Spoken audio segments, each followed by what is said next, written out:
नमस्कार व्यूअर्स, आप देख रहे हैं देश का सबसे लोकप्रिय डिबेट शो आर पार। मैं हूं अमीश देवगन। शत्रुघ्न सिन्हा की फिल्मों में उनका एक बड़ा मशहूर डायलॉग होता था, खामोश। और लगता है कि उनके कांग्रेस में शामिल होने के बाद कांग्रेस के लोगों ने खामोशी को अपनी सुविधा वाली सियासत का हथियार बना लिया है या फिर हिस्सा बना लिया है। यह सवाल मैं इसलिए उठा रहा हूं क्योंकि उत्तर प्रदेश के लखीमपुर में हिंसा का शर्मनाक खेल खेला गया। देश भर में इसका खुलकर विरोध भी हुआ और वो विरोध होना भी चाहिए। गिरफ्तारी भी हुई।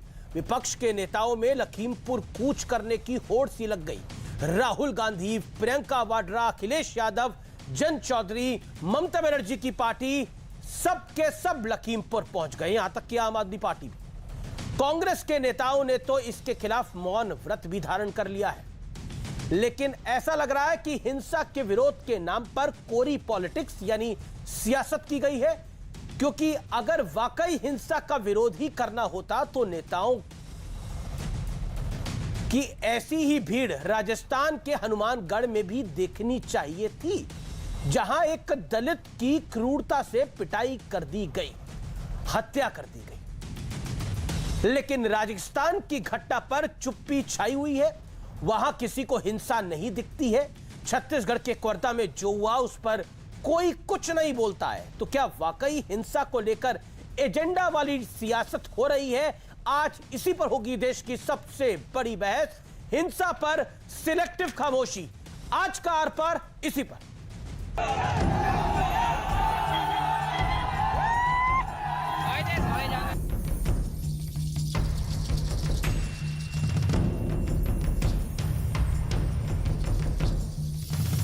ये दोनों तस्वीरें शर्मनाक हैं। एक तरफ लखीमपुर की हिंसा और दूसरी ओर राजस्थान के हनुमानगढ़ में दलित युवक की बर्बरता से पिटाई, जिसमें युवक की जान चली गई।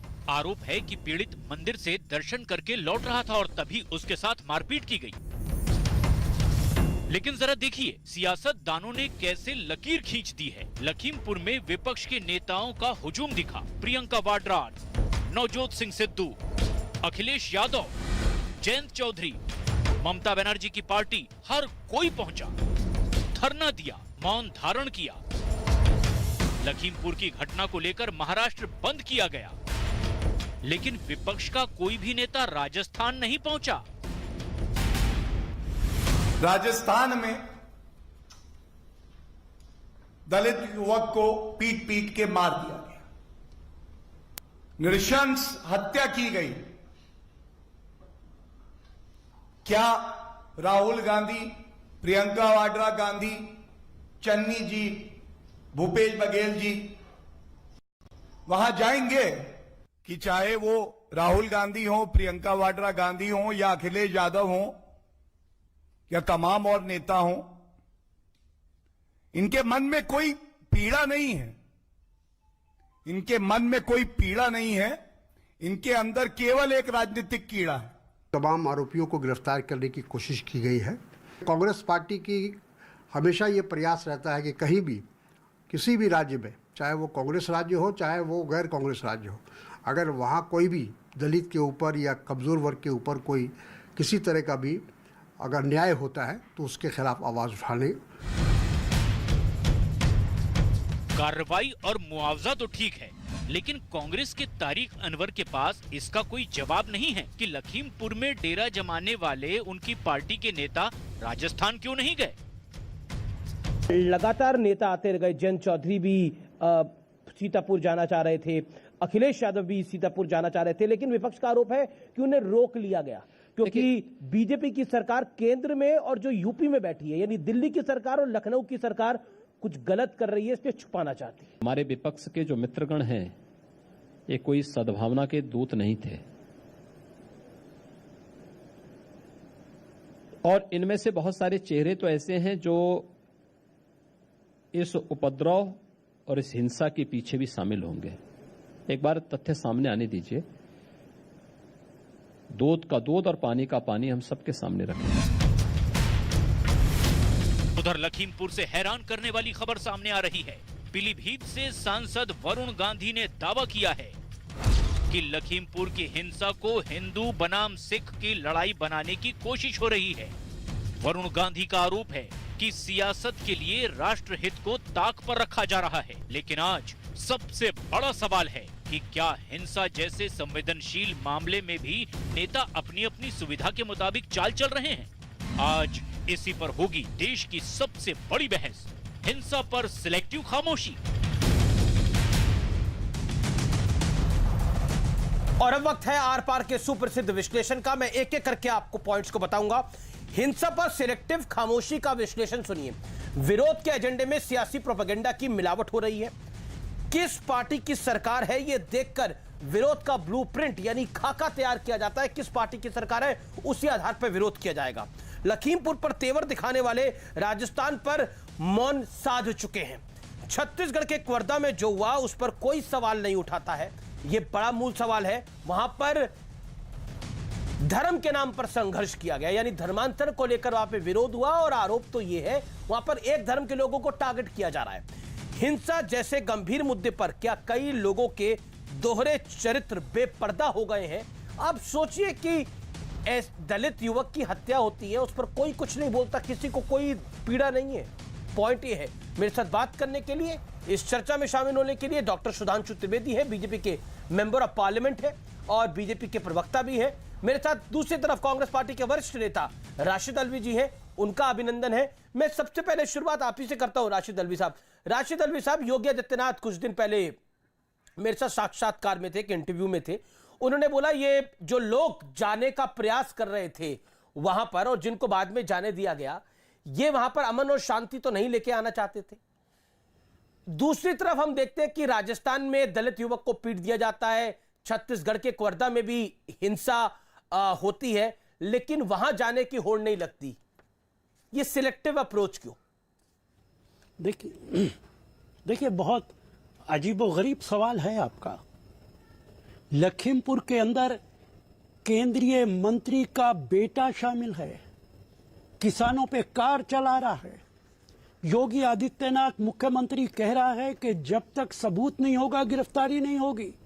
सुप्रीम कोर्ट के दबाव में गिरफ्तारी होती है और वो भी सारे दिन उसकी खातिर मदारात होती।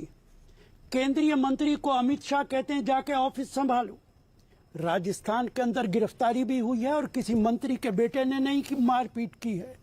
और मेरा एक कहना और है और मैं लगातार कहता हूं, राजस्थान में कांग्रेस की सरकार है, वहां भारतीय जनता पार्टी के नेताओं को जाना चाहिए, क्यों नहीं जा रहे? वहां पे प्रधानमंत्री जाएं, योगी आदित्यनाथ जाएं और जाके बताएं क्या सच है क्या गलत है। और जहां बीजेपी की सरकारें हैं वहां हम विपक्ष हैं, वहां पे हम जाके सवाल उठाएंगे। यही लोकतंत्र है। अगर कांग्रेस की सरकारों में कांग्रेस के नेता जाएंगे कोई यकीन नहीं करेगा। ये भारतीय जनता पार्टी के लोग क्यों नहीं जाते राजस्थान? जाएं, जाके देखें कि क्या हो रहा है, क्या गलत है, क्या सही है, देश को बताएं। और लखीमपुर के अंदर आपने बाद में जाने की इजाजत दी, पहले क्यों नहीं जाने की इजाजत दी? आपने कातिलों को गिरफ्तार करने की बजाय प्रियंका गांधी को गिरफ्तार कर लिया। आपने वहां पे समाजवादी पार्टी के नेताओं को हाउस अरेस्ट कर दिया, अखिलेश यादव को अरेस्ट कर दिया।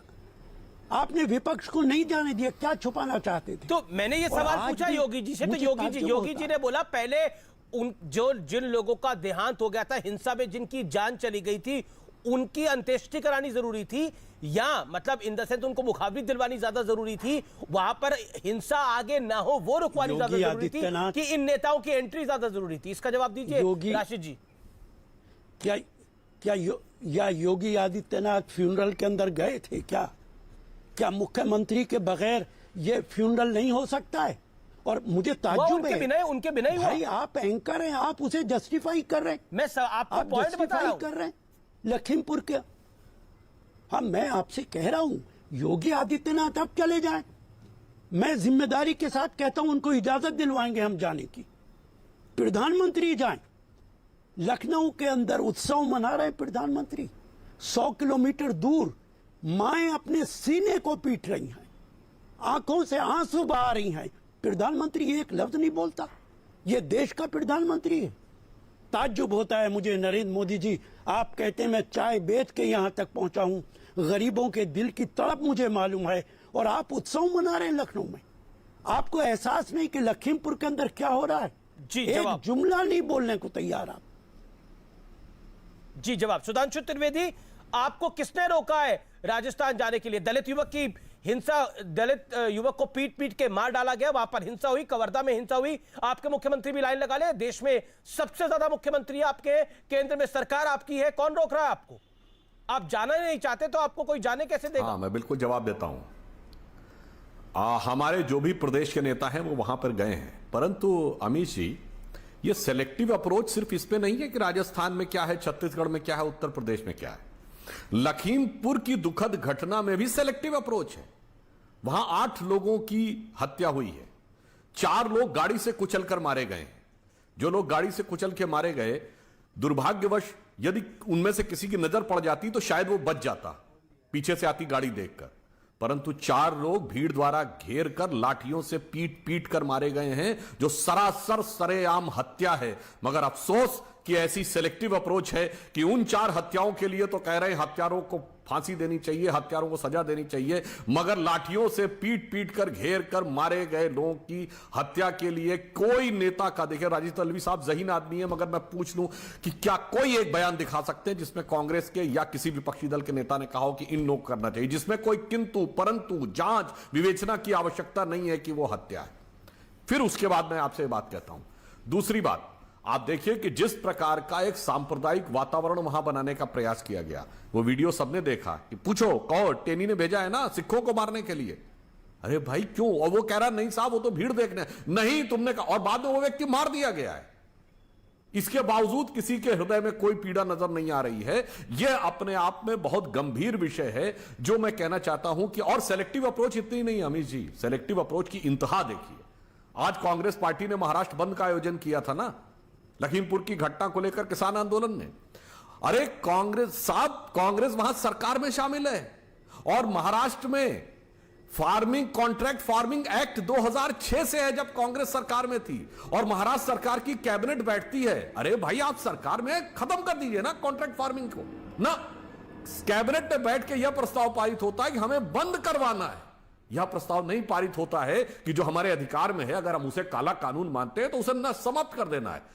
यह होती है सेलेक्टिव अप्रोच। तो इस प्रकार का जो चिंतन दिखाई पड़ता है कांग्रेस की अप्रोच में। और अंत में एक वाक्य और कह दूं, मुझे नहीं लगता है कि राशिद अल्वी साहब जैसा व्यक्ति, इंतहा यहां तक थी कि एक प्राइवेट चैनल को दिए गए इंटरव्यू में टिकैत ये तक बोले कि उन 4 लोगों पे, यानी जिन लोगों ने लाठियों से पीट कर मारा, उन पे हत्या का मुकदमा नहीं दर्ज होना चाहिए, क्योंकि वो तो प्रतिक्रिया में गुस्से में किया गया, वो तो एक्शन का रिएक्शन है, ये कहा गया। ठीक है, ठीक है, वो उन्होंने वो एएनआई पे भी एक बाइट आई, उसमें भी उन्होंने उस बात को बोला। आप उस बात से सहमत है? नहीं है तो यही टिकैत साहब की मजम्मत करिए। ठीक है, राशिद अल्वी साहब, 8 लोगों की जान गई, 4 लोगों की गाड़ी से कुचल के जान गई, 4 लोगों को वहां लिंचिंग हुई।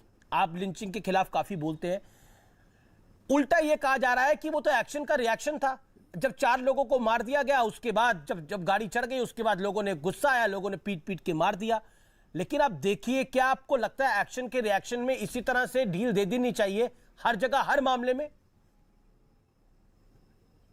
हर लिंचिंग के मामले में? मैं कहूंगा एक्शन का रिएक्शन हो सकता है, लेकिन कानून को हाथ में लेने की इजाजत किसी को नहीं दी जा सकती। जो भी है, जो हत्यारा है, जिसने कानून हाथ में लिया, उसके खिलाफ कार्रवाई होनी चाहिए। लेकिन अगर उत्तर प्रदेश की सरकार एकदम कदम उठा लेती तो शायद ये नौबत नहीं आती। और टिकैत ने जो बयान दिया है कि एक्शन का रिएक्शन है, उनके खिलाफ कार्रवाई नहीं होनी चाहिए। मुझे याद है गुजरात के अंदर जब कम्युनल राइट हुआ था और बाद के अंदर एक तबाही और कयामत बर्पा हो गई थी, तो उस वक्त अटल जी ने भी यही कहा था कि यह एक्शन का रिएक्शन है, और नरेंद्र मोदी जी ने भी यही कहा था कि यह एक्शन का रिएक्शन है। मुमकिन है टिकैत ने वही बयानात देखे हों, लेकिन मैं इसे सपोर्ट नहीं करता हूं, मैं इसे जस्टिफाई नहीं करता हूं। मेरा कहना है कि जो भी कानून हाथ में लेता है उसके खिलाफ कार्रवाई होनी चाहिए। और आज 3 दिन के रिमांड पे उसे भेजा है। क्या मजबूरी है भारतीय जनता पार्टी की? क्यों नहीं उस मंत्री को हटाते जो गुंडों की जुबान बोल रहा है। आपकी पार्टी की इज्जत दांव पे है, भारतीय जनता पार्टी की विचारधारा दांव पे है। क्या आप ऐसे ही लोगों को लेकर राजनीति करेंगे कि जो कह रहा है कि पता कर लो सांसद बनने से पहले मैं क्या था? भारतीय जनता पार्टी को क्या हो गया है? क्यों नहीं उस मंत्री को हटाते? और आज जो खबर मैंने पढ़ी कि 3 दिन का रिमांड पे बैठा गया है, वहां पे वकील बैठा होगा, सख्ती के साथ बात नहीं की जा सकती, जबकि डीआईजी कह रहा है कि ये कोऑपरेट नहीं कर रहा इन्वेस्टिगेशन में। कैसे सच्चाई पता चलेगी? कैसे पता चलेगा? जस्टिस कैसे होगा? अकरबा मेरे करें कत्ल का दावा किस पर? वही कातिल, वही शाहिद, वही मुंसिफ ठहरे। जिन्होंने कत्ल किया है वही विटनेस बन जाएंगे और वही फैसला करेंगे। हमें कोई उम्मीद नहीं है कि लखीमपुर के अंदर तो आपको अदालत पे भी यकीन नहीं है? आप तो खुद इतने बड़े अधिवक्ता हैं, यानी वकील हैं, आपको खुद यकीन नहीं है अदालत के ऊपर? अदालत पे भी यकीन नहीं है आपको अलवी साहब? मुझे ताज्जुब है। आप मुझे बताइए तो सही, अदालत ऐसा कैसे कर सकती है? जब डीआईजी कह रहा है कि ये कोऑपरेट नहीं कर रहा इन्वेस्टिगेशन में, और अदालत कंडीशनल रिमांड दे रही है पुलिस को कि एक वकील वहां बैठा रहेगा, इसके साथ डायरेक्ट फांसी तो नहीं लगाई जा सकती जब तक केस नहीं चलेगा। जवाब होंगे। जांच की प्रक्रिया तो ऐसी ही होती है। ठीक है सुधांशु त्रिवेदी, जवाब। मुंसिफ भी वही है और कातिल भी वही है, देखिए जवाब। देखिए मैं बिल्कुल जवाब देता हूं। जो राशिद अल्वी साहब ने बोला, मैं पूरी विनम्रता के साथ उनका प्रतिवाद करता हूं। नंबर 1, अटल जी ने ऐसा कभी नहीं बोला। नंबर 2, मोदी जी ने ऐसा कभी नहीं बोला। और जिस इंटरव्यू की बात की जाती है, मैं दर्शकों से कहता हूं, वो जी टीवी को दिया गया इंटरव्यू था, कोई भी जाके नेट पे चेक कर ले। मोदी जी ने क्रिया की प्रतिक्रिया शब्द कभी नहीं बोला है। हां, मगर इस देश में क्रिया की प्रतिक्रिया बोला गया है सर्वोच्च स्तर से। 5000 सिखों के कत्लेआम के बाद राजीव गांधी जी ने कहा, बड़ा पेड़ गिरता है तो धरती हिलती है। इतना बड़ा स्टेटमेंट, 5000 लोग जिसमें पुलिस की गोली से भी वही बेचारे मारे गए और दंगों में भी वही मारे गए। यह दंगा नहीं था, 5000 के 5000 एक ही कम्युनिटी के मारे गए, यह नरसंहार था। उसके बाद सर्वोच्च पद पर बैठा व्यक्ति कहता है कि धरती हिलती है जब बड़ा पेड़ गिरता है, और वही मुंसिफ था राशिद अल्वी साहब, वही मुंसिफ था जो मुजरिम था, और उसी सरकार के जेरे इंतजाम तमाम प्रकार की जांच चल रही थी। मगर मैंने कभी नहीं सुना कि किसी कांग्रेस के नेता ने कहा हो कि इस्तीफा दे देना चाहिए, क्योंकि उन्होंने ऐसा बोला है तभी सही जांच हो पाएगी। और तो छोड़िए, मुख्यमंत्री मुलायम सिंह यादव, 24 हिंदू मर गए थे, अगर 40 भी मर जाते तो गम नहीं था। इससे ज्यादा मैं क्या कर सकता था कि मैंने मरवा दिए थे। यह नहीं कहा पुलिस फायरिंग में मर गए थे, मैंने मरवा दिए थे। और उस सरकार को कांग्रेस ने समर्थन देके बचाया। किसी ने नहीं कहा कि उस मुख्यमंत्री से कहिए इस्तीफा दे। और यहां गृह राज्य मंत्री हैं, और उसके बाद अलवी साहब खुद बोले कि पुलिस ने कहा है कि वो कोऑपरेट नहीं कर रहा है लड़का, इसलिए कितने दिन की रिमांड मांगी? 14 दिन की। मैं चुनौती से कहता हूं कि कभी किसी भी पार्टी की सरकार रही हो, वहां सत्ताधारी दल के किसी मंत्री के बेटे के लिए पुलिस ने यह लिख के दिया कि कोऑपरेट नहीं कर सकते, और न्यायालय ने 3 दिन की रिमांड दी, पुलिस ने 14 दिन की रिमांड मांगी थी। तो मेरे विचार से अब आगे से यह आरोप लगाना छोड़ देना चाहिए कि पद पे रहने के कारण जांच प्रभावित हो सकती है। और मंत्री स्वयं यह बोल चुके हैं कि यदि यह प्रमाणित हो जाए कि मेरा बेटा घटनास्थल पे था, ये उन्होंने नहीं कहा कि दोषी साबित हो जाए, घटनास्थल पे था तो मैं इस्तीफा दे दूंगा, ये टीवी चैनल्स पे ऑन रिकॉर्ड है, तो मेरे बोलने का तो कोई औचित्य ही नहीं जाता इस बात पे। जवाब राशिद अल्वी साहब, एक्शन का रिएक्शन तो पहले भी लोगों ने देखा। मैं एक बात तो मैं ये कहूंगा कि वाजपेयी जी की मैं बहुत इज्जत करता हूं। मैं लोकसभा का मेंबर था उनके साथ, और लोकसभा में मेरा भाषण है, और अटल जी ने पार्लियामेंट के अंदर कहा था। लेकिन मैं इस बहस में नहीं जाता हूं। सिखों के साथ जो हुआ बहुत दुर्भाग्यपूर्ण है। कांग्रेस उसके लिए माफी भी मांग चुकी है, और आज भी जेलों के अंदर बहुत लोग जिन्होंने उस जमाने के अंदर गुनाह किया था वो जेल के अंदर मौजूद हैं, आज भी मौजूद हैं। मैं नाम नहीं लेना चाहता, लेकिन आज ये कहना कि मुलायम सिंह यादव ने ये कहा था, इसका कोई सबूत नहीं, मुझे याद नहीं पड़ता। कि मुलायम सिंह यादव ने ऐसा कहा था। आज तो सवाल लखीमपुर का है। लखीमपुर के अंदर क्या हो रहा है? क्या आप इसे जस्टिफाई करते हैं कि 6 दिन तक उनका बेटा टीवी पे इंटरव्यू देता रहे, कोई गिरफ्तारी ना हो? और अगर मंत्री कह रहा है कि एट दी स्पॉट अगर था, तो आप उस लड़के के साथ जुल्म क्यों कर रहे हैं भाई? योगी आदित्यनाथ से कहिए क्यों उसे गिरफ्तार कर रखा है जब वो एट दी स्पॉट था ही नहीं? तो उस पर जुल्म क्यों कर रहे हो भाई भारतीय जनता पार्टी के लोगों?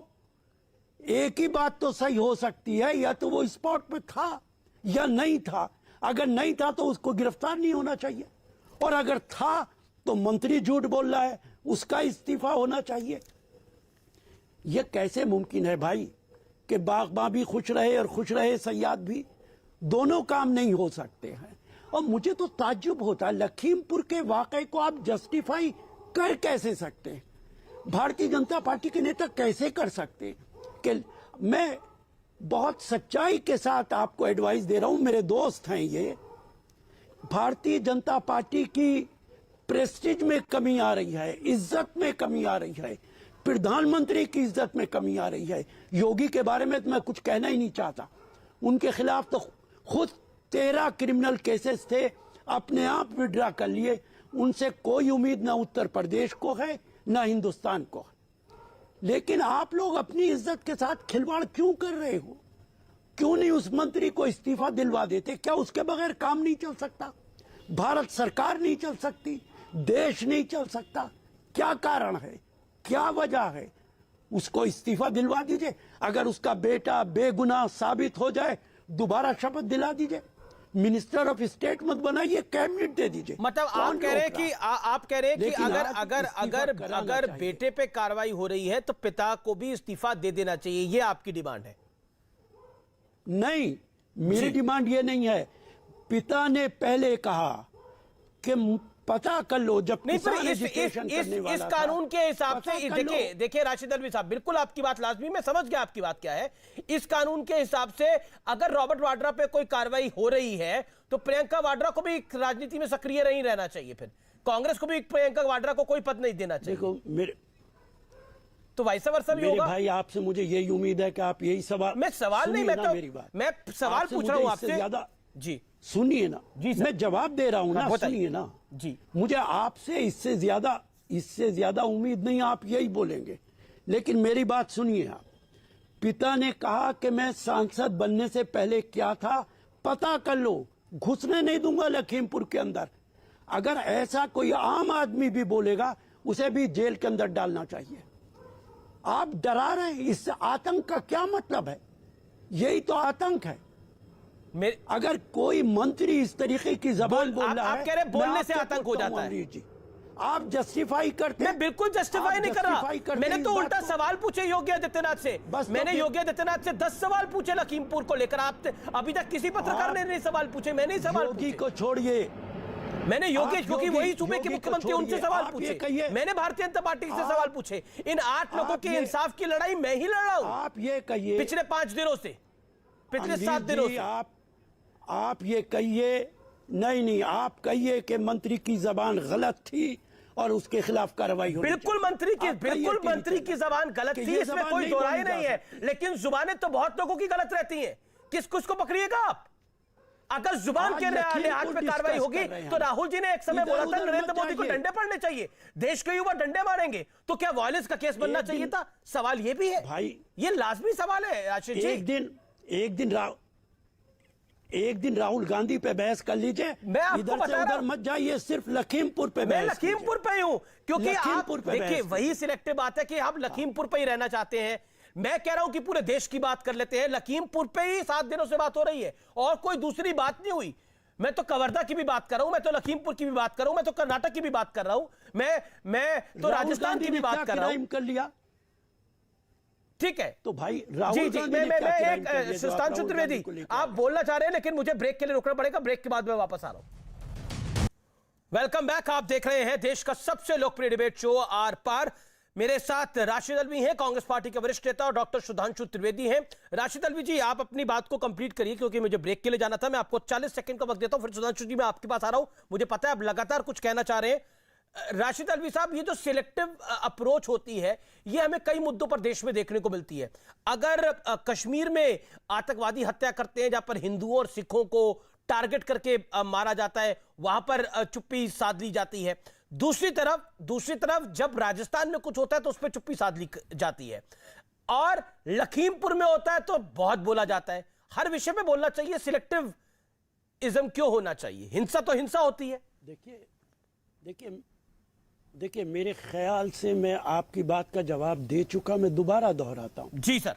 हिंसा कहीं भी हो वो निंदनीय है। जो गुनाहगार है उसको सख्त सजा मिलनी चाहिए, वो कन्याकुमारी में हो कि कश्मीर में हो। मैंने आपसे कहा कि राजस्थान में जिन लोगों ने किया उनको गिरफ्तार किया गया। वो मंत्री के बेटे नहीं थे, लेकिन भारतीय जनता पार्टी के नेता क्यों नहीं जा रहे राजस्थान?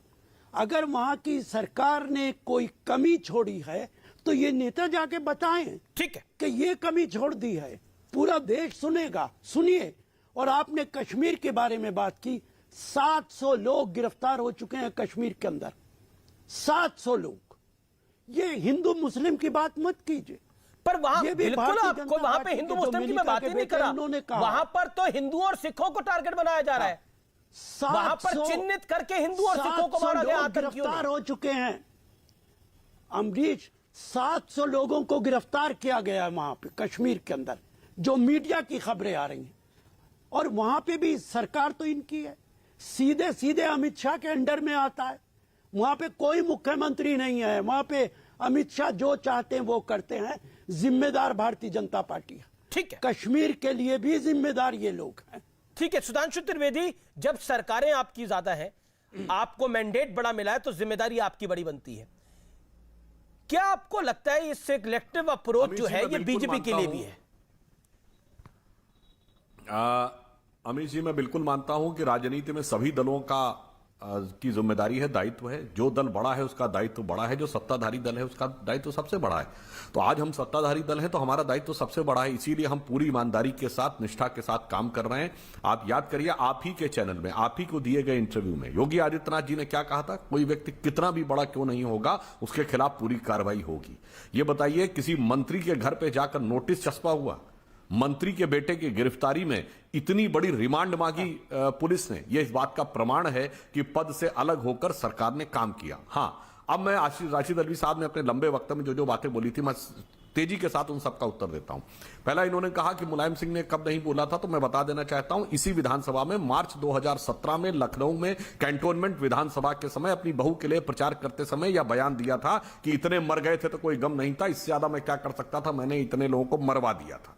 तो आप जाके उसको चेक कर लीजिएगा। दूसरी बात आपने कही कि राहुल गांधी ने क्या गलत कर दिया, और कश्मीर और कन्याकुमारी दोनों का आपने उल्लेख किया। बहुत सही आपने उल्लेख किया।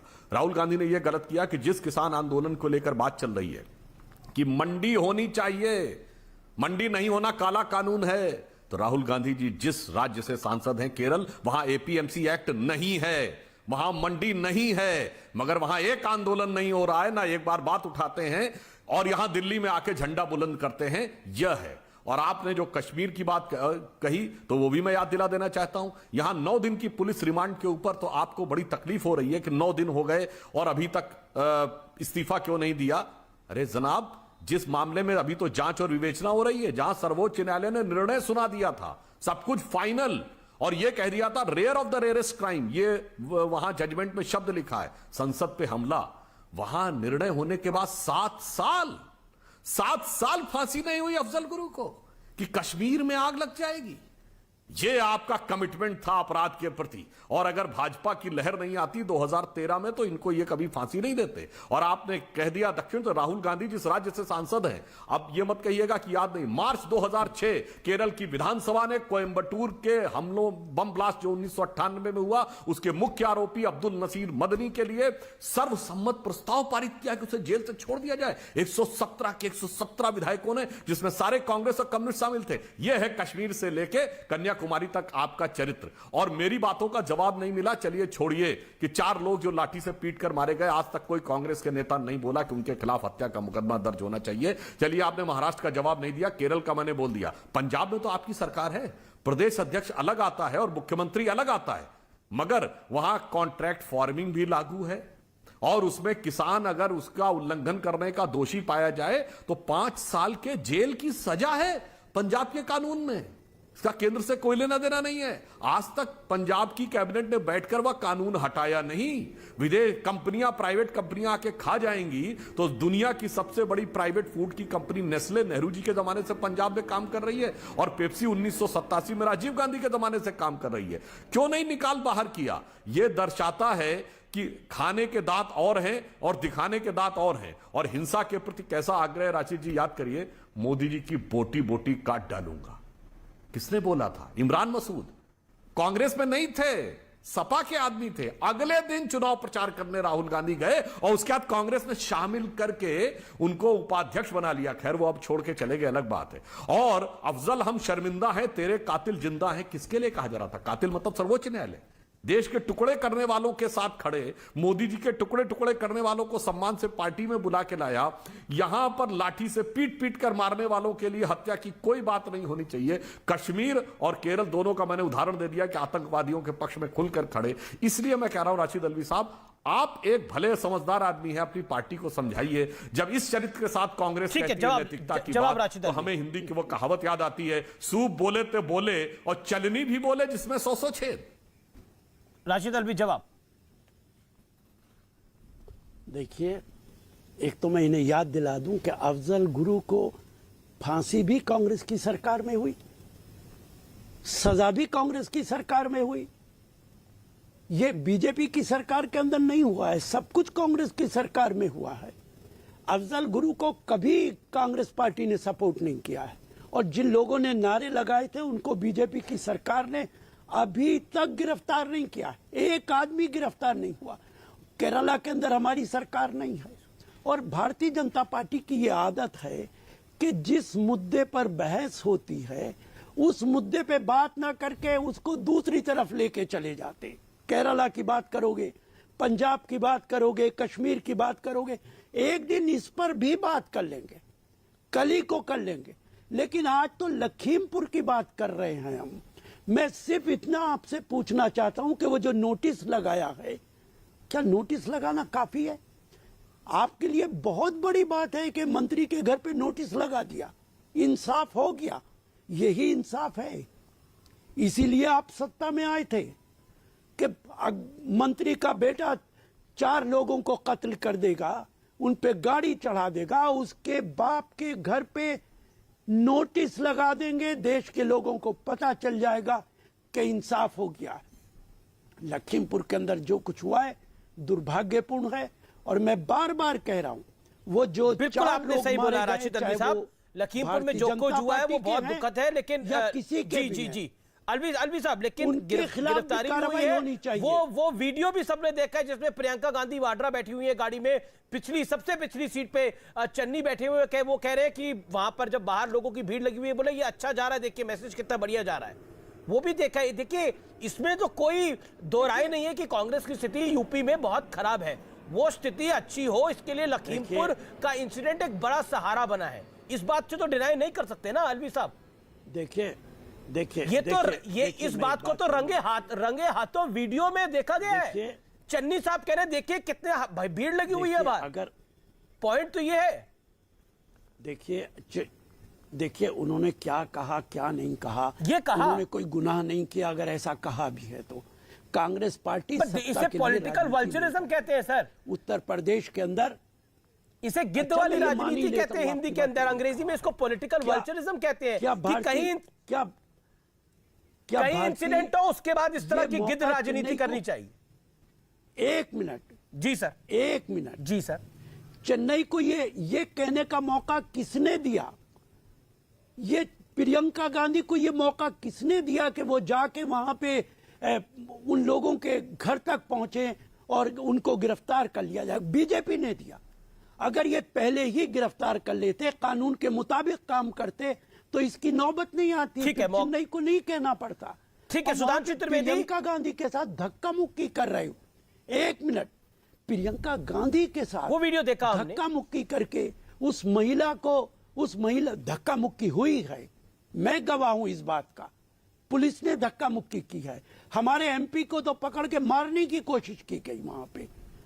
अगर ये पहले गिरफ्तारी हो जाती और निश्चित तौर से अगर हम सुधांशु दबाव न त्रिवेदी। बनाते तो भारतीय जनता पार्टी गिरफ्तार भी नहीं करती।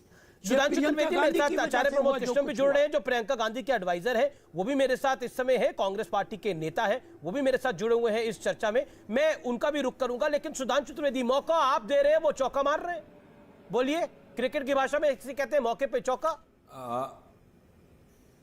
देखिए, पहले तो मैं राशिद साहब से कह दूं कि साहब, कश्मीर को हम इशू नहीं बनाए थे, आप विषय में लाए, तो सिर्फ इतना बोल दूं, मणिशंकर अय्यर, शशि थरूर के ट्वीट और आपके कश्मीर के अध्यक्ष सैफुद्दीन सोज के बयान अफजल गुरु के पक्ष में हैं, तो वो कांग्रेस के अध्यक्ष प्रदेश के और केंद्र के मंत्री थे। अब मैं आता हूं इसके ऊपर, लखीमपुर के ऊपर।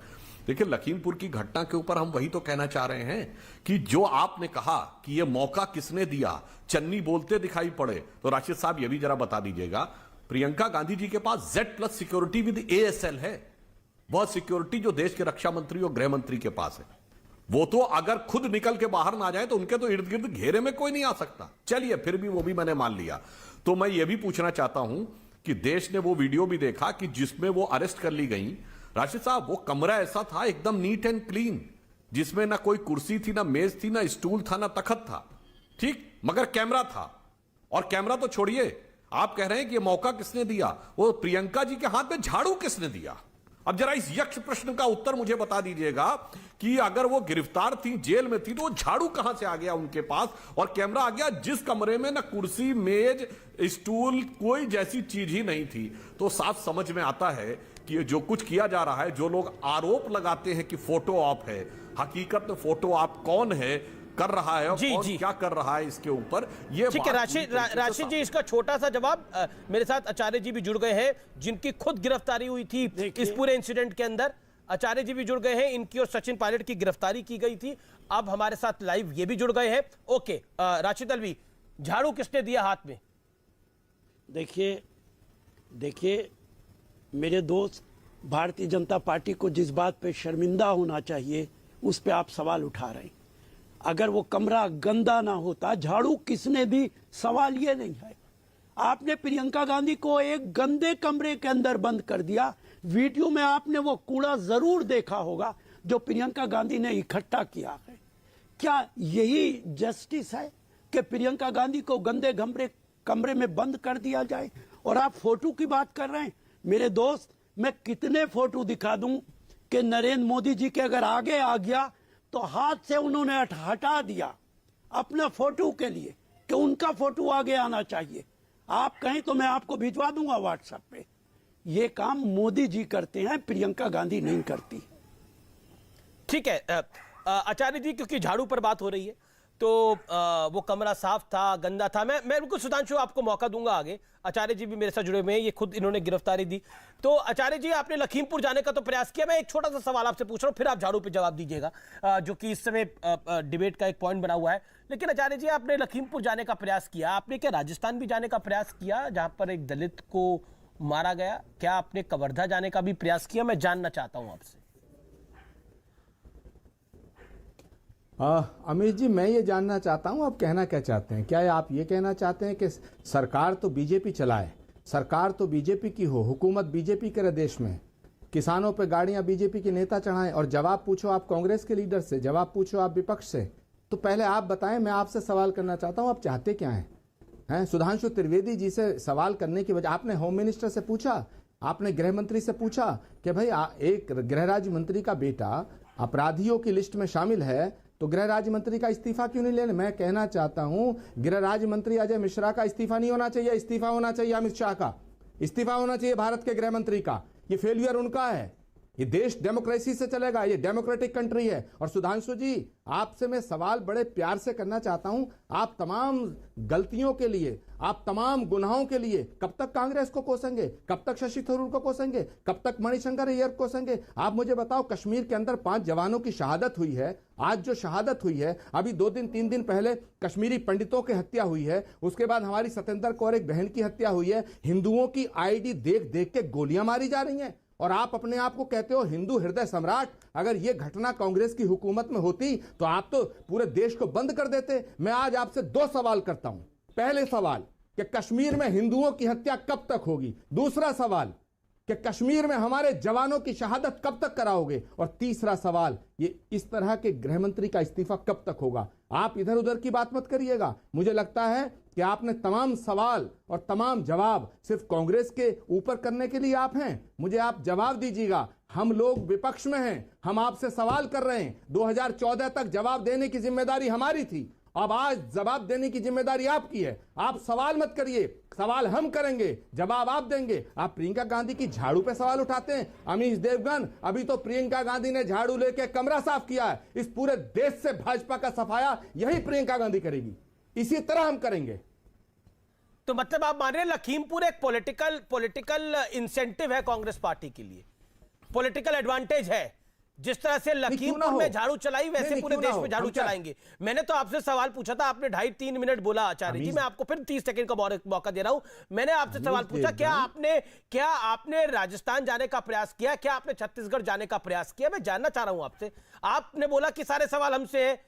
राजस्थान में तो सरकार आपकी है, तो सवाल आपसे होंगे। लखीमपुर पर अगर बीजेपी से सवाल है तो राजस्थान में, अब जवाब सुनो, राजस्थान के अंदर अशोक गहलोत जी की सरकार अगर गलत काम कर रही है, अरे भाई मैं कह रहा हूं सुधांशु जी आप जाए ना वहां, आपको किसने रोका? वसुंधरा जी जाए, किसने रोका? रमन सिंह जाए छत्तीसगढ़, किसने रोका है? जो सरकार की गलती है तो विपक्ष का फर्ज बनता है कि उसका पर्दाफाश करे। हम लोग राजस्थान, हम लोग जाएंगे भी तो तुम मानोगे नहीं। आप कहोगे साहब ये तो वीआईपी इंतजाम करके और गेस्ट हाउस में बैठ के चले आए। अरे विपक्ष का आप भूमिका निभाइए, विपक्ष की भूमिका हम यहां निभा रहे हैं, आप वहां निभाइए, तब लोकतंत्र चलेगा। ये तमाशे मत करिएगा। और सुधांशु जी इन बातों में कुछ नहीं रखा है, आप गद्दी छोड़िए, आपका वक्त जा चुका है। गद्दी छोड़िए आप, अगर आपसे देश नहीं चल रहा है गद्दी छोड़िए। ना उत्तर प्रदेश संभल रहा है, ना जम्मू कश्मीर संभल रहा है, कुछ संभल रहा है आपसे? ना नौकरी है लोगों पे, ना रोजगार है, ना महंगाई कंट्रोल है, ना आतंकवाद। अरे भाई आप बताइए ना, एक मिनट अमीश 10 सेकंड और। सुधांशु जी मुझे बताइए, जब आपने नोटबंदी की थी तो आपने कहा था ये आतंकवाद खत्म हो जाएगा, माओवाद खत्म हो जाएगा, नक्सलवाद खत्म हो जाएगा, और जब 370 हटी हमने स्वागत किया उसका। हम आज भी कह रहे हैं आप बड़े सारे विषयों को ले आए हैं, नोटबंदी ले आए हैं, कश्मीर ले आए हैं, कश्मीर ले आए हैं, सेंटर ले आए हैं, अमित शाह का इस्तीफा ले आए हैं। काफी भरे हुए हैं आप अंदर से। 370 आचार्य जी बाद भी आतंकवाद खत्म क्यों नहीं हुआ? काफी भरे हुए अंदर से। आज आप काफी भरे हुए हैं, हर विषय पर आप चर्चा करना चाहते हैं, लेकिन मेरे पास समय की पाबंदी है, तो मैं एक एक विषय पर ही बात कर सकता हूं। सुधांशु त्रिवेदी, कई सारे सवाल हो गए। मैंने अगर सवालों की लिस्ट बनाऊं तो 9 सवाल हुए हैं आपसे, लेकिन आप जितनों का जवाब दे पाए तो बेहतर है। सुधांशु, क्या आपको लगता है कि कमजोरी है सिस्टम में? जवाब देने की कोशिश करूंगा जी। अमीश जी, आपने जो सवाल पूछा था आचार्य जी से, वो तो उन राज्यों का पूछा था जहां ये सत्ता में है। हमने कब कहा कि विपक्ष से सवाल पूछा जा रहा है? सत्ताधारी से पूछा जा रहा था। और छत्तीसगढ़ में तो आप प्रचंड सत्ता में हैं। आज तक छत्तीसगढ़ में इतनी ताकतवर सरकार नहीं रही जितनी आपके पास है, और इसके बावजूद आप इस प्रकार की बात बोल रहे थे। ये अपने आप में बहुत दुखद बात थी कि आप अपने उत्तरदायित्व से भागने की बात। और देखिए आचार्य जी बोल गए धारा 370 खत्म हुई हमारी सरकार आने के बाद, आतंकवाद खत्म नहीं हुआ। आचार्य जी भूल गए 2004 से 14 के बीच में दिल्ली में धमाके, चंडीगढ़ में धमाके, लखनऊ में धमाके, बनारस में धमाके, गुवाहाटी में धमाके, गया में धमाके, पटना में धमाके, हैदराबाद में धमाके, बेंगलुरु में धमाके, नासिक में धमाके, जयपुर में धमाके। कौन सा ऐसा शहर था जहां धमाके नहीं हो रहे थे? आज दक्षिण कश्मीर के 3 जिलों को छोड़ के सब जगह बंद हो गया, मगर उसके लिए दृष्टि चाहिए। आचार्य जी, आप तो अगर आचार्य हैं तो आपने पढ़ा होगा दर्शन, दृष्टि सृष्टिवाद।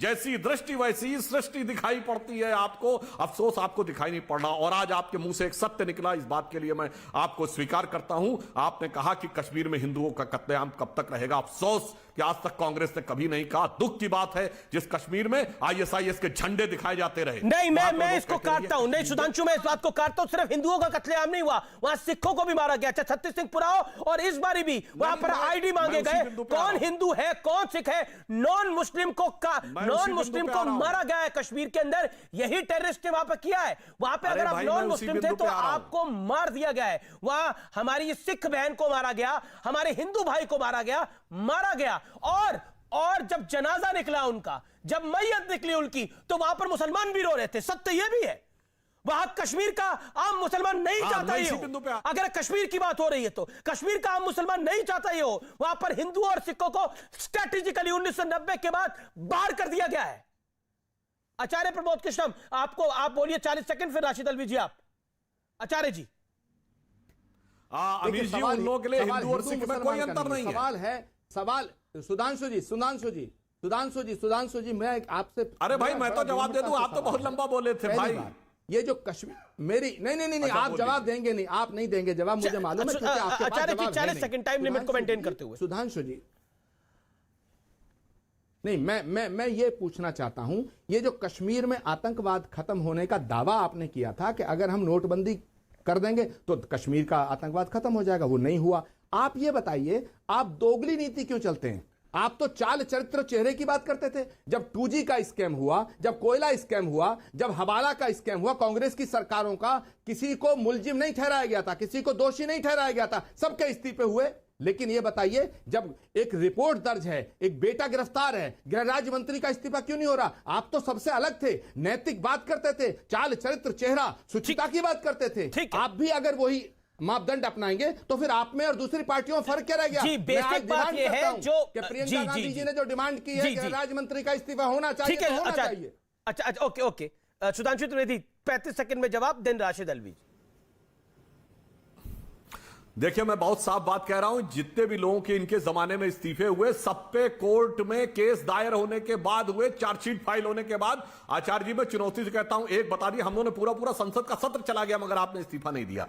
और अगर आप ये बात कहते हैं तो फिर मैं ये भी याद दिला देना चाहता हूं कि अगर आप लोग ये कहते हैं कि राजनीति में आरोप के ऊपर इस्तीफा, अरे आपने तो अपराधियों को लाके प्रायोजित करके राजनीति में स्थापित किया है। भारत के लोगों को मैं याद दिलाना चाहता हूं, 20 दिसंबर 1978 इस देश का पहला प्लेन हाईजैक हुआ, लखनऊ से दिल्ली का। 2 पांडे बंधुओं ने किया। मांग क्या थी कि इंदिरा गांधी को जेल से रिहा कर दो। और उसके बाद 1980 में दोनों को टिकट देकर, हाईजैकर्स को टिकट देकर उत्तर प्रदेश विधानसभा में माननीय विधायक बनाया। आचार्य जी, उसके बाद यह प्रश्न, ठीक है। राशिद अलवी देखिए, मैं टाइम लिमिट राशिद अलवी जी, हमारे देखिए, योगी आदित्यनाथ ने मेरे इंटरव्यू में एक बात को बोला और वो बहुत स्पष्ट तरीके से बोला कि ये लोग जो कांग्रेस के लोग कर रहे थे, ये हिंदू और सिखों के बीच में वैमनस्य क्रिएट करना चाहते हैं। बोलिए। देखिए, मुझे अफसोस है, गुफ्तगू लखीमपुर पे हो रही है और सुधांशु मेरे दोस्त कहाँ पहुंच गए इंदिरा गांधी के ज़माने में। अगर इतिहास पलटना शुरू करूंगा तो आप बहुत शर्मिंदा हो जाएंगे, उसे वहीं रहने दीजिए। मैं आपसे सिर्फ इतना पूछता हूं, कश्मीर के अंदर जो कुछ हो रहा है इसके लिए कौन जिम्मेदार है? जी। अमित शाह जी होम मिनिस्टर हैं, वहां पे यूनियन टेरिटरी है, सीधा उनके अंडर में आता है। अगली बहस जरूर कश्मीर पे करेंगे। मेरे पास समय की फिलहाल इतना ही, लेकिन आर पार में फिलहाल इतना ही। लेकिन निष्कर्ष यह है कि सियासत को हर नेता अपनी दूरबीन से देखता है, लेकिन जनता के बाद जो दूरबीन होती है ना, वो दूर तलक जाती है। नमस्कार।